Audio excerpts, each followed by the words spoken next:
Congressman, look, we'll get to the border in just a moment, but I really want to ask you about the news that we just received, that China's leader Xi Jinping will travel to Moscow, meeting Putin in coming months.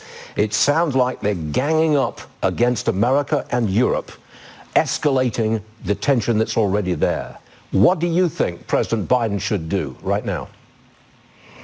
Well, I think what Biden should do is what he should have been doing all along, was urging a diplomatic solution to the dispute between Ukraine and Russia. He has failed utterly to do that. Instead, is at every turn ratcheted up. Going to Ukraine, offering another $500 million is a huge, huge problem. We've been fighting essentially a Cold War with China now for several years. But now we are in a full-on proxy war with Russia, and it's going to take great diplomacy to try to ratchet this thing down. And he's going are you blaming President Biden for this escalation here?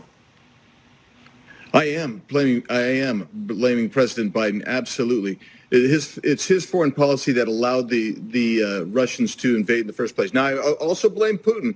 Putin is not blameless here. Neither is Zelensky. Here's the deal. What's going on? The year before Russia invaded, Trump stopped that through diplomacy and diplomatic relationship with Putin. Biden failed utterly. He failed because he set it up with the Afghanistan failure. The lack of foreign policy leadership of this administration has allowed the bad guys of the world to exercise further strength. If our president backs away now and does not give more lethal weapons to Ukraine and doesn't let them win, don't we lose? Doesn't everybody lose on that one?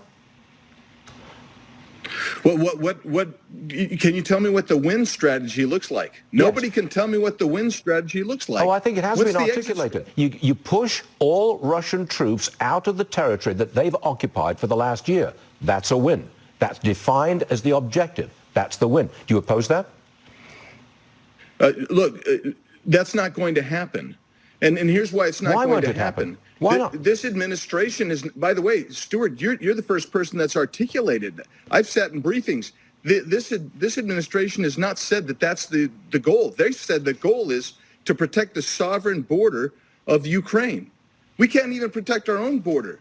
And we're sending money and weapons over there. We've depleted our weapon arsenal, and we're now importing actually ammunition and then sending it over to Ukraine. How is that a win for the United States? So what's our strategic national interest? It's not there. So you're saying no more, no más. That's it. That's right. That's right.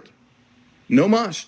And I'm telling them that they need to be encouraging diplomatic solutions.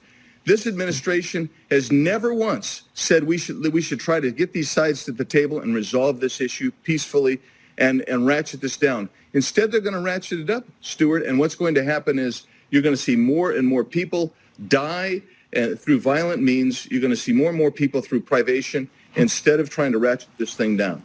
Congressman, look, thank you very much for being here today. And we're happy to see you articulate an argument and a debate which is going to be pretty powerful in this country in the next hours and days. It's a big deal, in my opinion.